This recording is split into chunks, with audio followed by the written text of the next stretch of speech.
Hello, hello. You are listening to Grief Support Group, and I am your host, Alex Piscatelli, and we are back. We are back here in the studio, and we are back with many things to say, many updates, hasn't it been a big week? We're in April, and you know why? It's because it's the kickoff time. It's the kickoff time, and to spring, to my birthday.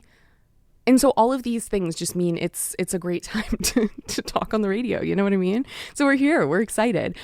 So if you've never listened to Grief Support Group before, I'm your host, Alex Piscatelli, and this is the show where I talk all things pop culture, my research on grief and media, and I answer your advice questions. Yes. If you have any advice questions for a future show, you can ask that at bit.ly/KSFS advice. It's anonymous. Sometimes I like to be like, ooh, who filled this out? But it's anonymous, I swear. Okay. So I have a bunch to talk about today. I have a thesis update, which is a good one, which is an exciting one. It's going to be great. And then I have an advice question. I only got one this week, but no worries because I manufactured my own question in which I can talk about what I want to talk about. So all is good. But the advice question someone sent in has to do with, I'll call it having or getting your partner to open up with you. I think that's what the theme of it ultimately is. And then the advice question I manufactured was not an advice question, but I think a lot of us have been following the Summer House of it all. If we haven't, I will be discussing it shortly. I actually wasn't going to talk about it that much, but then I started talking in the car. I talk to myself in the car when I'm on the way to Grief Support Group to get me in the mood. And I made a excellent point, if I do say so myself. So I will be talking about Summer House in this intro a little bit. But the advice question has to do with that. And it has to do with dating a friend's ex. Is that ever okay? And we'll discuss that. I have a framework I want to introduce. I have a framework I want to posit. Okay. So we're going to be getting into that. But first, let me do some housekeeping, actually. Well, where do I want to begin? Okay, first of all, it's kind of cold out. The sun is out, so we're feeling good. I actually love that weather because then I can wear an Ugg boot. I can have a cropped sweatshirt situation, but I'm not sweating as much as normal days. So you know what? We're starting this show off in a good mood. I'm feeling good. It's April. And April means many things. April means the flowers are blooming. April means my birthday's so close. April means, it means hope. It means promise. It means just all these themes and more. April is themes galore. Okay. That's what they don't say about April. April is themes galore. And it's the second best month of the year. And so I'm happy to be here. I hope you're all happy to be here.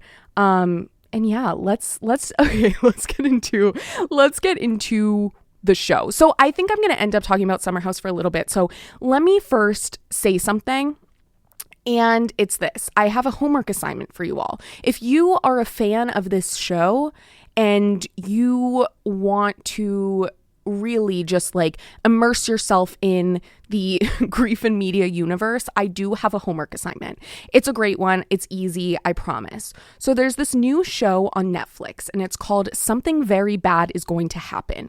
It is horror, but it is comedy. It is mostly horror. I'll say that. If you're not a horror fan, maybe veer on the side, still watch it, but maybe veer on the side of whatever. But it's not overtly scary in my opinion. I did have a nightmare after watching it, but that's okay. It's worth it. And it wasn't that scary of a nightmare. It was fine. I woke up and it was fine. But okay. So the reason why I'm saying a homework assignment is I wanted to discuss it on this show, but I actually want to discuss it full spoilers. So I'm giving everyone a week. You all have a week to watch Something Very Bad Is Going to Happen on Netflix. And then I will do an episode about it because I think there are so many themes to unpack. So I guess I'll say real quick what the show is it's an 8-part show. I think it's just a limited series. I don't know if they're going to do more seasons or what the vibe is.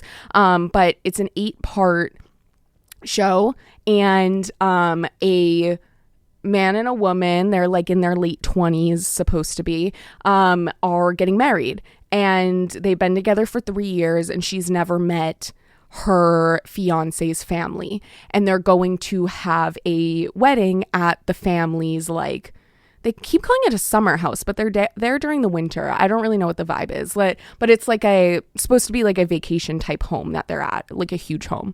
And she meets the family for the first time, and a lot of things happen, and you just know what's gonna happen when she marries this person. And he has like a very close-knit family, and she doesn't really have a family. Her mom died and her dad's not in the picture. So there's a lot of themes there about grief, about relationships. Honestly, I'm just gonna say this, there's a lot of themes about love, life, death, grief, which is exactly what I like discussing on this show. It's literally the perfect show for me. I'm obsessed with it. I am on my second watch of it. So again, I'm discussing it next week. I actually, now that I'm talking, I'm realizing I won't have a show live next week because I'll be at a conference. Woohoo! Presenting my research. Yay!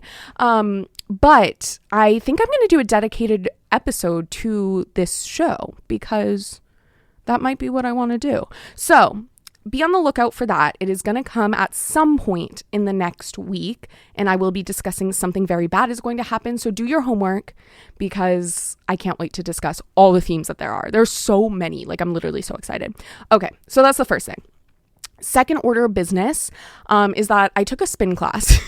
I took a spin class this week. Okay, and I just want to say something. So I'm not going to name names or say anything, but I had an instructor and they had like a 2000s class. But then they began the class because they were like subbing for someone else.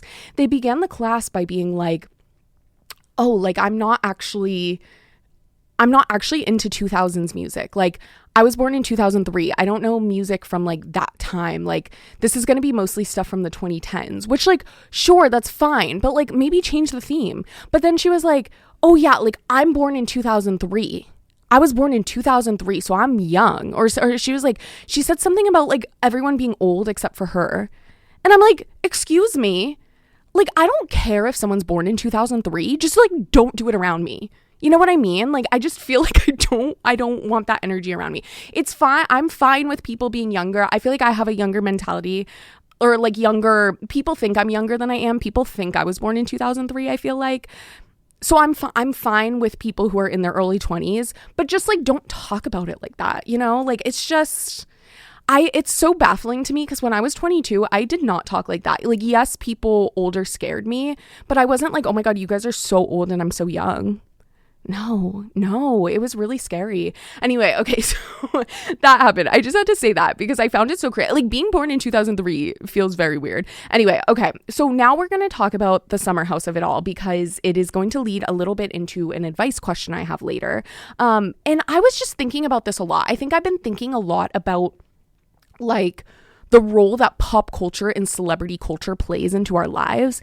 And I don't think I'm about to say anything that is so revolutionary. I think people who are like researchers of this stuff, like I think probably know this already. I'm sure there's stuff about this, but I just want to talk about this because it was something I was thinking about a lot last week with the chaperone of it all, and it's stuff I'm thinking about this week with Summer House. So let me explain. So Summer House is a show on Bravo, and it's a show in which a bunch of people who live in New York come to a summer house in the Hamptons and just party during the summer, and they just like film them like throughout spending weekends at this house in the summertime.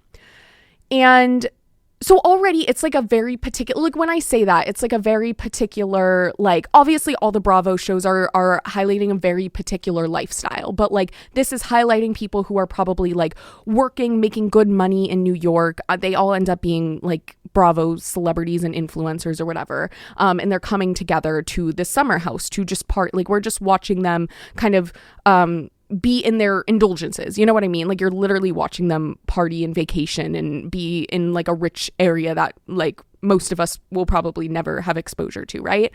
So it's already like an interesting show when I'm like thinking about it that way. But anyway, I will admittedly say I have not watched all the seasons. I watched every season that Paige is on, so I've seen season 3 through, what's that make it, like 8 or 9? And I haven't watched other than that because for me, Summer House doesn't have particular star power. I really liked watching Paige. Everyone else, I feel like I don't find to have star power. But let me explain the people at hand. So there's a person named Amanda who's kind of at the, she's like the villain of this new scandal that happened. So basically, if you all are familiar with Scandival that happened in 2023, in which Tom Sandoval, Ariana Madix, and Raquel, I don't even know her last name, but Ariana and Tom Sandoval were together for like 10 years.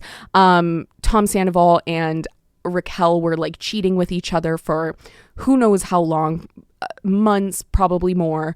And then like Ariana kind of got her, so she found this out, like, and then they filmed the show on Vanderpump Rules, and then she ended up kind of getting a lot of opportunity from this and had her like I don't know, like revenge moment. Like she ended up going on Dancing with the Stars. She ended up hosting, or was she on Dancing with the Stars? That could be wrong. But she ended up going on like doing like Chicago. She ended up hosting Love Island, like all these things. And like that was all sprung from like, I think she had, I don't know, I didn't watch Vanderpump Rules before the scandal, but I think she had, like, people really liked her. She was kind of like someone that people, I don't know, I think she was like in the drama, but not like a drama person, you know what I mean? So I think she was someone people really liked and wanted to kind of elevate after this, right? And then, so that happened. And this is kind of, people are kind of comparing this new situation with the Summer House people to Scandival, right? So the players involved are this person named Amanda, and she has been on the show since the beginning, but she was kind of brought in as like a friend or dating from the show. Again, I haven't seen the first 2 seasons, but she has been married to this guy on the show who's kind of like the star of the show, right? I think we can say him and Lindsay are the stars. But she was married to this guy named Kyle, and Kyle is like so annoying, like genuinely. And the first season I had ever watched of Summer House, because I watched it on a plane for the first time and then I ended up backtracking and whatever. So the first season I watched was season 6, which is the season in which Amanda and Kyle are engaged and they were set to be married. Again, it's films during the summer. They were set to be married in September of that year. And so I'm watching this show. It's my first exposure to these people. And Kyle is just cheating on Amanda, being all drunk and yelling at her, like laying naked in the bed when he's super drunk, which you all know I hate nudity. I hate nudity. So that would be so annoying to me. Like, to me, that would make me call off an engagement, okay? But anyway, so he would just be like awful to her. And you would get flashbacks to earlier in the show in which, like, I think one of the most famous lines from the show, besides Lindsay saying you don't want to activate me, is Kyle being like, summer's supposed to be fun, Amanda, not fun. So they've never had a good relationship. Then they get married and we're supposed to be convinced that, oh, they're this good couple, right? So this whole time, I think people, like, the whole kind of show is revolved, at least the seasons I've seen, of people being like, Amanda, you and Kyle should really break up. And her being like, no, like, you guys don't know the full picture, whatever. So that's in itself wild. And I think this whole time I'm confused by it because they're together for a very long time. And I'm like, do they just like, is this like fake drama just for the show and then their normal lives are like completely fine? I don't know.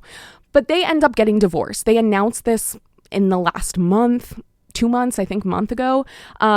They announced that they're getting divorced. So Amanda's now single. People were, I think, excited because I think they wanted her to have this like Ariana moment, and not like Ariana, like not being cheated on, but more the sense that like, oh, she's free from this person who has been like so disgusting and sleeps naked when he's drunk and cheats and whatever. So that happened about a month ago. Then I haven't been following it too much, but then there's, so, okay. So remember that, leave that aside. Now there's another person on the show named Ciara, and she is like a really beloved person on the show. And she has been on the show since season 5. She was a nurse during COVID and then came on the show. And she's just like super down to earth, like stunning, like a really loved person on the show. And she in 2023 had this situationship with this guy named West on the show who was new to the show. So he came on season like 8 or something. I can't remember the exact number. So they got together on the show.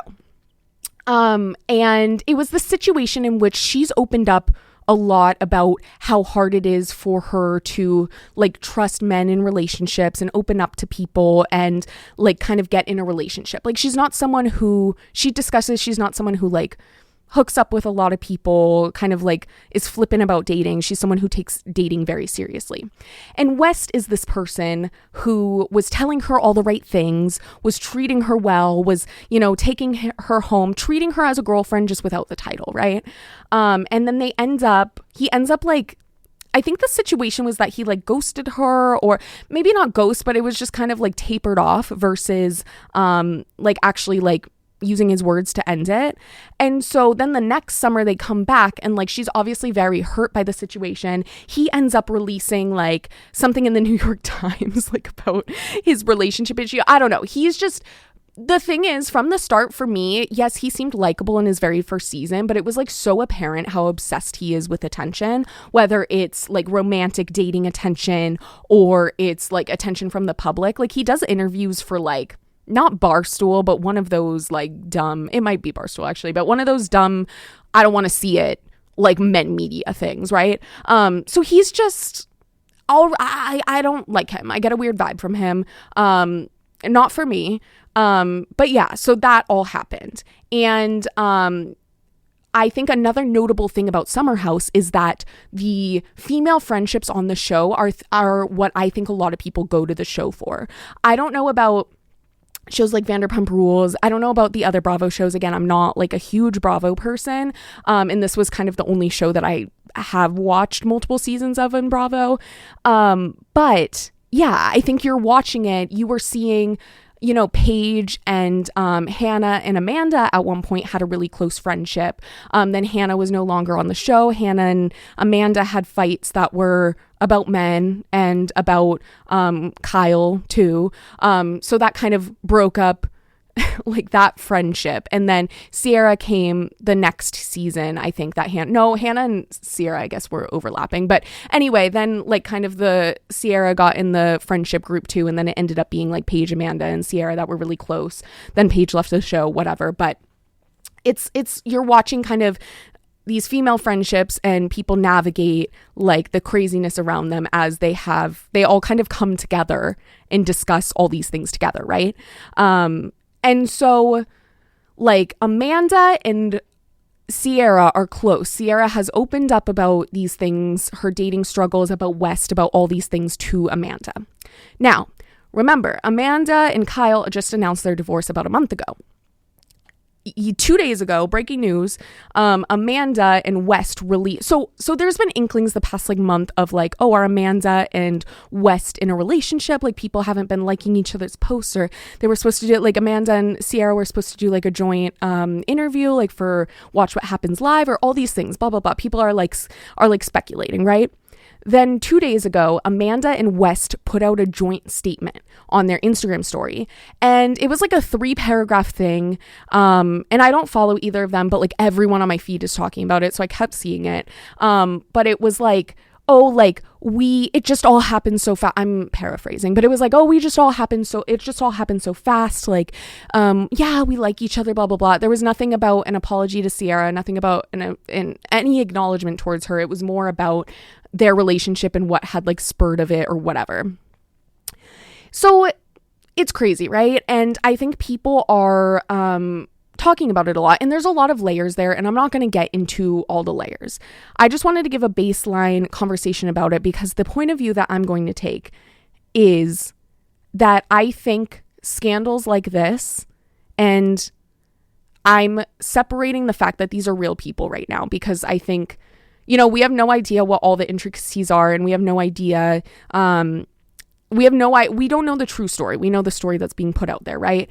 But what I want to say is that I think we turn to pop culture and celebrity culture to make sense of our own worlds. First of all, I get why this is so popular right now. Literally so much atrocities are happening in our country, in our world. I think we need pop culture and celebrity culture to have that as a distraction and have that as like something to put our energy into that doesn't feel as serious or as consequential, right?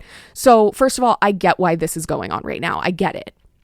Second, I think we turn to pop culture and celebrity culture to make sense of our own lives, our own worldviews, and our own values. And I think situations like this and scandals, if we're going to call it scamanda or whatever people are calling it, like, I think we need stuff like this to understand ourselves.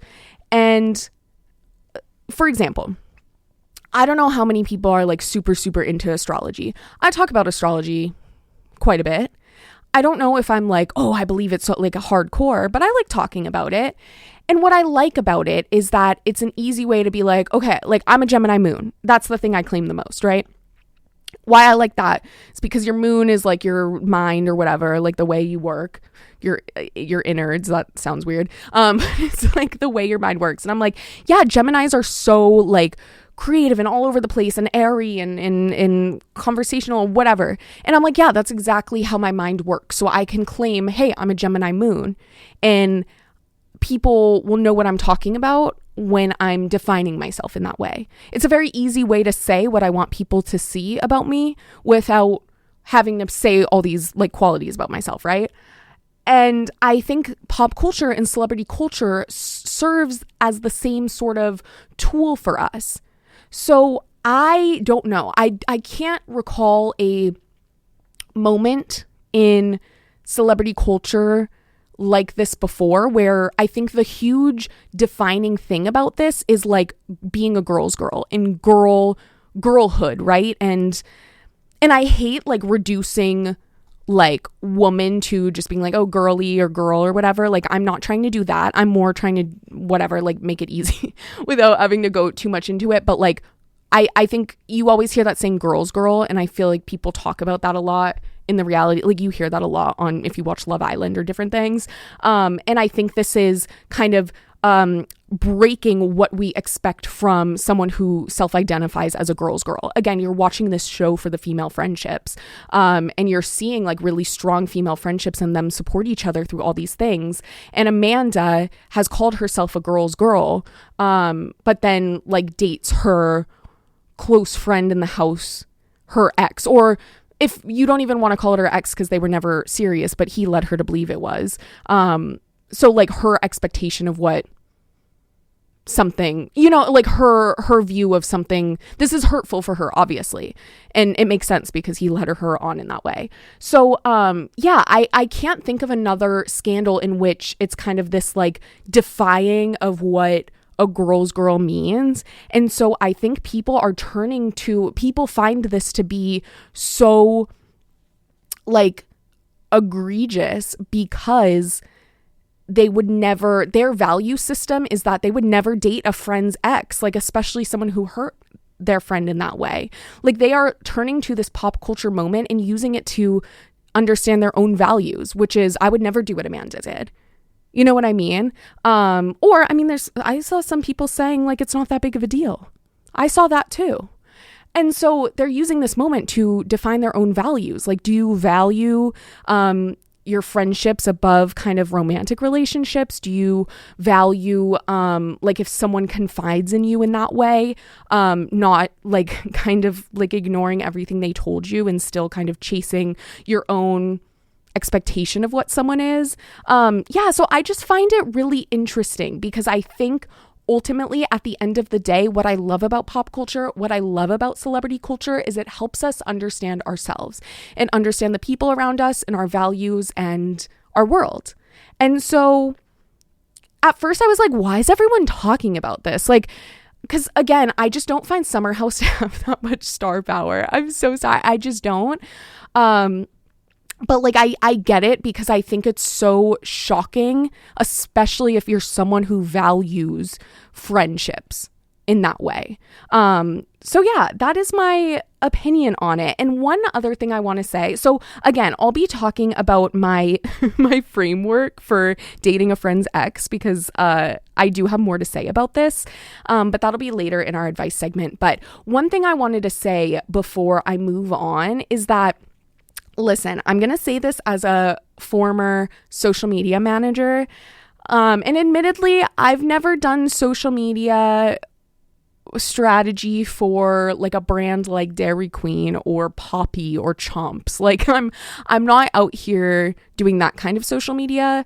But there's something to me that's like particularly haunting about a brand commenting on like a situation like this. Like, I'm like, why is Chomps? I keep saying Chomps. I don't know if they were the ones doing it, but it's like, why is Poppy putting out, like, I saw it on LinkedIn that someone was like, oh, I do social media for this brand. I don't even remember what brand it was. And they were like, oh yeah, I saw this joint statement that Amanda and West put out, and I immediately put on Poppy or whatever's social media like a similar statement with like the black screen and the white text, and wrote like all these things. We apologize for like, or not even apologize, they didn't apologize, but we can't help like our connection or whatever. And I'm like, why is a brand doing that? Because again, I think this all goes into it's, first of all, that feels very dystopian, but I feel like this all goes into what I was just discussing, where things like this that happen, it makes so much sense that humans, real people, which obviously are the ones running these accounts, but humans, real people, are using these situations to understand their value system. And for a brand to be like, you know, let me hop on this because I know it's going to be popular and I know people are going to talk about it. And let me personify Chomps and make Chomps believe that like, oh, this is bad. I'm a girl's girl. And it's like, it's so late stage capitalism, like disgusting, gross to me. Like it literally gives me the biggest ick. And I think this is like my biggest reason for wanting to like get off social media and like just like be out in a forest and not be on this, because it's just like gross to me. I'm just like, it's taking advantage of like not only real people's situations, but like a very real scenario in which people I think are like intrinsically inclined to make sense of this situation and tie it to their own lives. And for Chomps to be like, again, I'm so sorry, Chomps, if you're not the one doing this. I just know they're like crazy on social media. But like for Chomps to be like, oh yeah, I'm team like Ciara or whatever. It's just like, okay, like who asked you? Like, why don't you, what happened to advertising that was like storytelling and not like trend hopping? Like, I feel like it all ended with Puppy Monkey Baby. When Mountain Dew did Puppy Monkey Baby, that was the last of like creative storytelling. And I don't even find that good. I find that to be brain rot, but that was brain rot in a way that it was memorable. Everyone now just wants to hop on a moment and they want to go home, and that's it. But let's make Chomps a household name. Chomps is never going to be a household name if you're commenting on Summer House. Do you get what I mean? It's like, I'm not even like against like advertising or whatever. Like I like creative like conceptualization and like creative storytelling, and I think brands can do that. Don't hop on a trend. What are you doing? You're Chomps. You know what I mean? It's just so ridiculous. I probably gave Chomps good advertisement. I don't even like them. Don't eat them. That's all I have to say. Okay. I think that's all I have to say for now. There are rumors of a new Ariana album. I feel like we don't know if it's true yet. They're saying it's gonna have like Janet Jackson, like Mariah Carey vibes, which I'm very excited for. I don't know if it's true, but if it is, I will break the news. Okay. I will be here on the forefront. Okay. We are going to get into our first music break. Then we're going to get into our thesis update and get into our advice questions. And I will see you all very shortly. Welcome back to Grief Support Group. I am your host, Alex Piscatelli, and we are at the part of the show where I talk about my thesis update. And you know what? It's a good one. It's actually, we feel good. So last week, I think I discussed that I was like, I gotta get on it. I gotta finish writing. Like, this is so horrible and awful and hard. And I ended up like sitting at a coffee shop, getting a bunch done. That instilled confidence in me. It made me feel good. And then I ended up getting it all written. So I turned in on Monday a full draft to my thesis chair. So now we'll see what happens. She's of course going to have updates and edits for me. That's just how it goes. But you know what? The scariest part is over. Actually writing it and having a first draft. Like, revisions are so horrible and awful to me. Like, they actually are really hard to me. It's like, I just like, it takes me time to like wrap my brain around things, I feel like. But yeah, so there's going to be edits and I'm scared. But the hardest part is over, and everyone keeps saying that at different points to me. Like, I think getting the interviews and actually doing those and actually having that all together, people were like, that's the hardest part. Then like doing the analysis of the data and going through all the interviews and whatever, like, oh my God, it took forever. Like, people kept saying that's the hardest part. And writing, to me, I was saying that's going to be the hardest part. But you know what? Now, actually, indisputably, the hardest parts are behind me. Indisputably. You can't, don't ask me when I get edits back tomorrow, because then I might say, wait, oh my God, the hardest part is right in my eyes now. My view, it's right there. But no, what we're telling ourselves, because indisputably, ask anyone, the hardest part is over. So I ended up landing on 8 themes, and I know this number kept changing and going all over the place. As mentioned, I had an amazing meeting last week with, shout out to my mentor, Dr. Nate, where I felt so like I understood, like my brain, it clicked, like it entirely clicked. I knew what I was doing. And yeah, I wrote it. It wasn't, I think there's obviously more work to do, and I'm looking forward to my advisor's feedback. But I feel good about it. I actually feel like, okay, this is something. I'm going to graduate. Like, it's going to be fine. I'm going to be a girl who's going to be okay. Like, honestly. So yeah, next week, what I'm excited for, and that's why I have to like figure out when I'm going to record. But now I know my home studio sounds banging, which I'm super excited about. But I'm going to be presenting my research next week. So that'll be really exciting. And I'll be presenting this, and I think I'll be making a zine. So I can't wait for that. Actually, I'm kind of nervous. I don't know. I haven't prepared at all, but you know me, I do everything last minute anyway. So no surprises there. But what I wanted to talk about is I wanted to talk about another one of my themes that I had. Because I'm kind of doing this countdown of themes in a way. And this also, of course, helps me with understanding what I'm writing and presenting it next week and defending when that time comes, hopefully soon. But well, definitely in the next month and a half. But anyway, so another theme I had, so I forget if I said this last week, but I ended up splitting my themes into 3 categories based on my research questions and kind of what the theme like was trying to define or understand, right? So I had mechanisms for like fans and participants interpreting the grief in the shows. Then I had their process of interpreting the grief. And then I had the actual sort of understanding of grief, like what they see grief as now as a result of these shows. So I wanted to talk about one of the themes that is in the process of interpreting grief category. And I find it really interesting. And of course it like makes so much sense, but I wanted to discuss it. So I think that participants or fans in general really go through this process of interpreting grief in the show by relating it to their real life, which makes sense. And I'll give an example. In something very bad is going to happen, which is your homework for the week.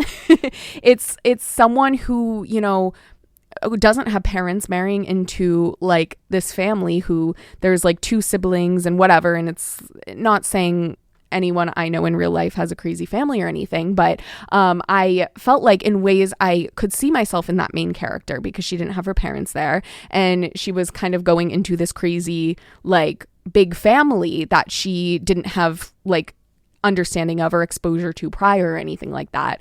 So even if it's like a complete caricature of like what your life is, like I think in many ways we see ourselves in the characters we watch, or again, it's like what we were talking about with the values. I think we pick characters or pick scenarios or pick whatever and understand it through our real life. And I think in teen dramas, people are doing that as well, especially because they're watching these shows and they're seeing representation of, their teenage experience and their lives and decisions that maybe have come to them at some point, or maybe that like they've made in the past and they are figuring out, oh, was that a good decision or bad decision or whatever it may be.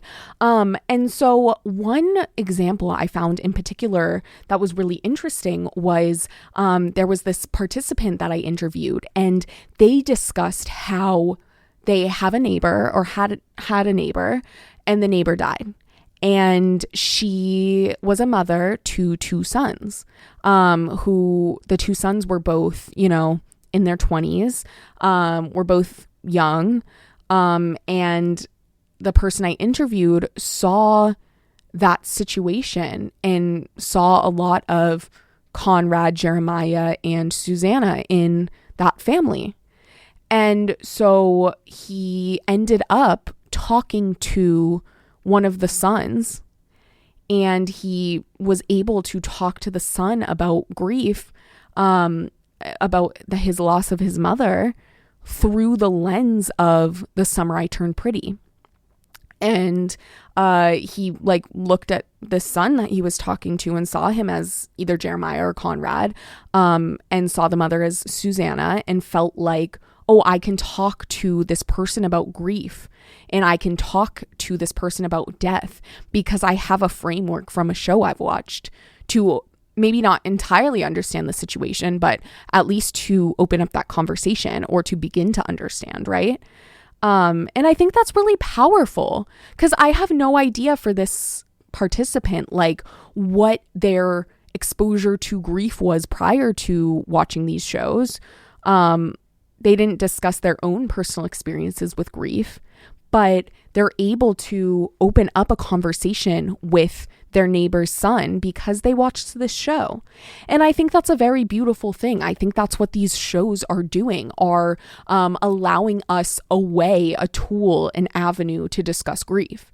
Because again, who knows? But what if they had never watched The Summer I Turned Pretty, and their neighbor died, and they just never talked to the son because they had no idea what to say. That makes us all not talk about grief, right? So I think it's improving grief literacy, even if it's not perfect, even if it's not, because again, you're not gonna no situation, no grief or grieving situation is going to be the same. But he opened up that conversation because they were able to after that. So I just find it all really interesting. And I loved that story in particular. Because I don't know. I just feel like people really trivialize and look down upon teen dramas. But I think that's really powerful when you can look at a scenario and recognize it as something you've seen in pop culture or in media or whatever. And you can be like, yeah, let me open this conversation. So I just loved that. I loved that example. And other people brought this similar themes up, or similar stories within this theme up, of how they discussed grief or how they understood grief around them with other people. Another person talked about their friend who was going through a really hard time and was kind of self-destructive and had all these things, and they understood that because they're a big fan of 13 Reasons Why and saw all the things and all the scenarios that those characters went through, and they were able to kind of understand and have empathy towards their friend as a result. So it's all really interesting, and that's my thesis update, and I'm going to be presenting once again next week, so more updates there to come. But yeah, it's feeling crazy. We're in April. It's April 2nd. I'm going to graduate. It's crazy. Okay, so that's my thesis update. We are going to get into our advice questions. First, I think we should take a little music break. So I will see you in just a second. Welcome back to Grief Support Group. It is time for advice questions. Are we ready for it? I'm kind of ready. Okay, so first advice question is not something someone sent in, but I wanted to discuss it anyway, because I think I have a framework for it that, once again, I want to pause it, okay? So this advice question, Cosmopolitan magazine asked, and I want to discuss, is it ever okay to date a friend's ex? And obviously this question came to light in the summer house of it all. And I, for purposes of this conversation, am ignoring that particular situation because this doesn't have to do with my assessment. Although, you know what? I think it could apply. So here is my framework if it's okay to date a friend's ex. Because listen, I think there's a lot of factors here, okay? And I think the major aspects of it are like, how much do you like this person? Okay, this ex. So, okay, let's start with the personal, okay? Let's start with you. So this decision is ultimately about you. This is a selfish decision, as many decisions in life we do are. So again, not saying whatever. This is a selfish decision, but that doesn't mean that's a bad thing. I think all decisions are selfish. So ask yourself, 1, how much do you like the ex? How much do you like this person? This person that you're interested in, that's your friend's ex. How much do you like them? Okay. 2, how much do you like your friend? Let's be honest. Not every friend is like a lifelong friend. How much do you like your friend? Okay. Next, how much time has passed since your friend and their ex were together? Okay. And then 4, how much was your friend hurt by their ex? Okay, so there's these 4 things. So these 4 things really evaluate your own feelings on the matter of your the ex and of your friend, and then it really evaluates like the things, the factors that don't involve you, right? Which is how much time has passed since that relationship ended, and how much your friend was really hurt by their ex. So there's these 4 things, okay? What I advise you to do if you are ever in this situation where you don't know if you should date your friend's ex, what you need to do is each of these 4 things, again, how much you like the ex, how much you like the friend, and how much time has passed, and how much the friend was hurt by the ex. You take these 4 things and you rate each of them on a scale of 1 to 5. 1 being not that much, 5 being a lot, okay? If you score less than 12, you can date the ex. That's my opinion. Okay, so let's do a scenario. Let me think. I should have like prepared an example. Okay, let's say,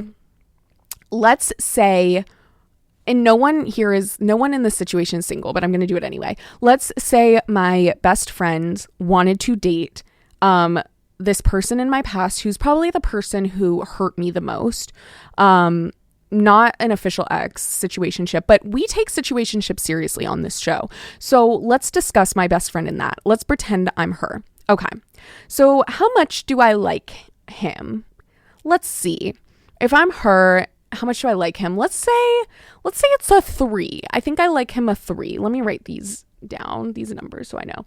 Okay, let me say I like him a 3. Like, I'm feeling it out. I don't know. We'll see. Like, it's fun. I definitely like am interested. I want to see the vibes. It's a 3. Okay. Now, how much I like my friend? That's my best friend. Okay. That's a 5. That's my best friend. So that's a 5. Okay. How much time has passed? Now, with that scenario, the last interaction was 2017. So, that would mean it's been 9 years. So that's a 1. Like, it's been a long time. So the time is not like a significant factor in that. So that gets a 1. And then how much was the friend hurt by the ex? Time has to do with this. Let's give that a 3. Let's give that a 3 because I was hurt by it. I actually wouldn't care. So I feel like ultimately you could give that number lower because genuinely in this scenario, I wouldn't care. But just for experiment purposes, I'm going to say a 3. I was hurt a 3. Actually, I'm going to say a 2. I'm saying a 2. Okay. So now you add these numbers together. So that was 3 for if I'm my best friend wanting to date my ex or Alex's ex, you know what I mean?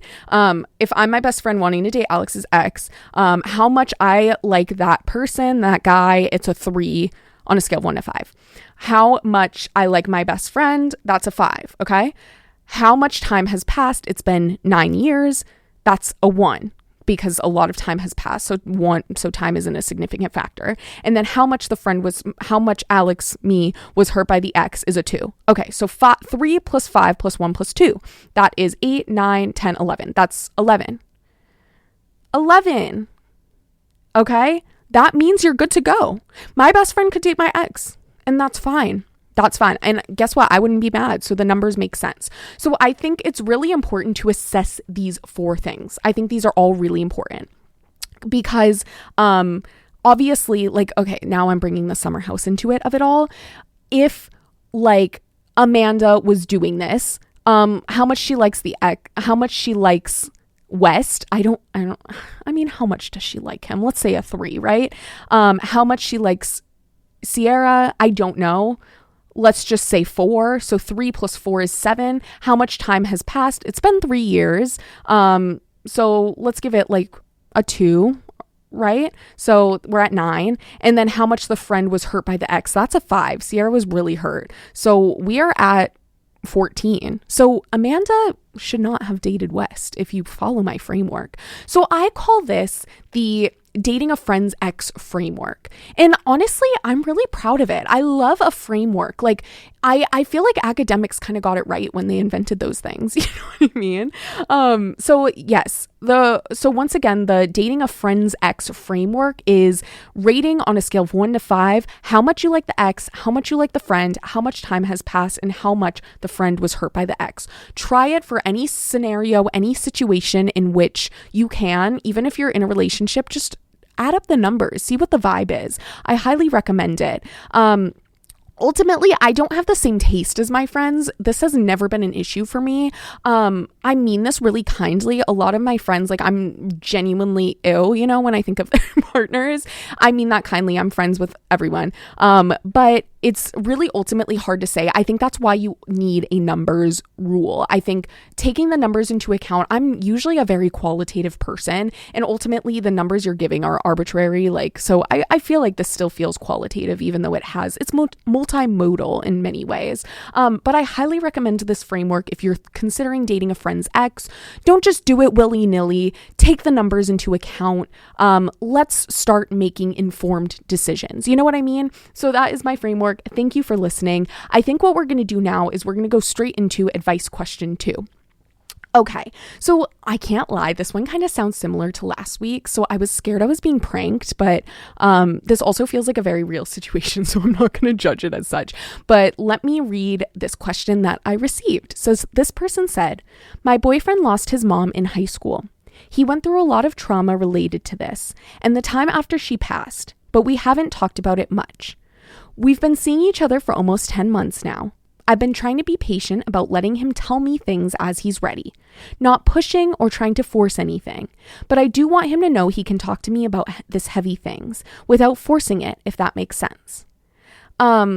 Yeah, again, this feels kind of similar to last week because last week their boyfriend's dad died when they were in high school and they were in a new relationship. It sounds like yours is a little older, not older, but 10 months. That's still new, but you're kind of have more intimacy, right? And more bonding with this partner. So yeah, I was like scared. This like was not a real question. I don't know. So I'm sorry if you're real. But I can definitely address this. I think the biggest difference between this question and last week's question is that it sounds like you haven't really talked about his mom. Y'all haven't talked about what happened, what he's been going through, and what he's gone through since high school. And it sounds like he went through a lot of trauma, of course, like how could you, I think if you lost a parent, I mean, I'm sure many stages of life, particularly when you're young, but like, especially high school, I feel like you're never going to fully process that. I can speak from experience. But anyway, so I hear you and I agree with you that he has a lot of trauma and heavy things, and I don't know, how much he talks about grief in general. It doesn't sound like a lot. But one question I wanted to ask you, kind of taking the grief aspect away from this, do you two in your relationship talk about other heavy things? I pose that question for you because I don't know if I'm just overanalyzing, reading between the lines, whatever have you. But to me, it doesn't sound like maybe you're not, like at 10 months in, you're not talking about really intimate, deep things yet, which is fine. It still feels early.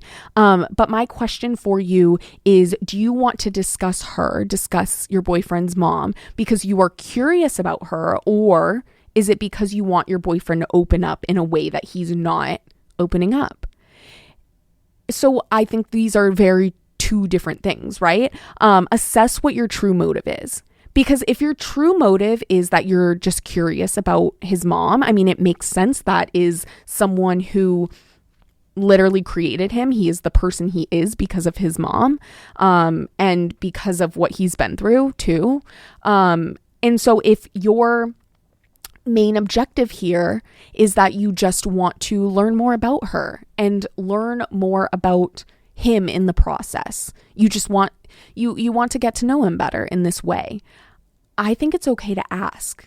Don't do it in a way that's so like, tell me about your mom, tell me about your trauma. And not saying you would, but make sure you're not doing it in that way, but more like if y'all are, I don't know, hanging out and you have a question like, oh, how did you and your mom celebrate? Like, I don't know, Easter's coming up, right? Like, how did you and your mom celebrate Easter if they did? Or, if their birthday's coming up or something, how did you and your mom, like when you were growing up, celebrate these things? I think those are okay to ask. Obviously, like ask it and see how he responds. If he doesn't want to talk about it, obviously, then don't bring it up again.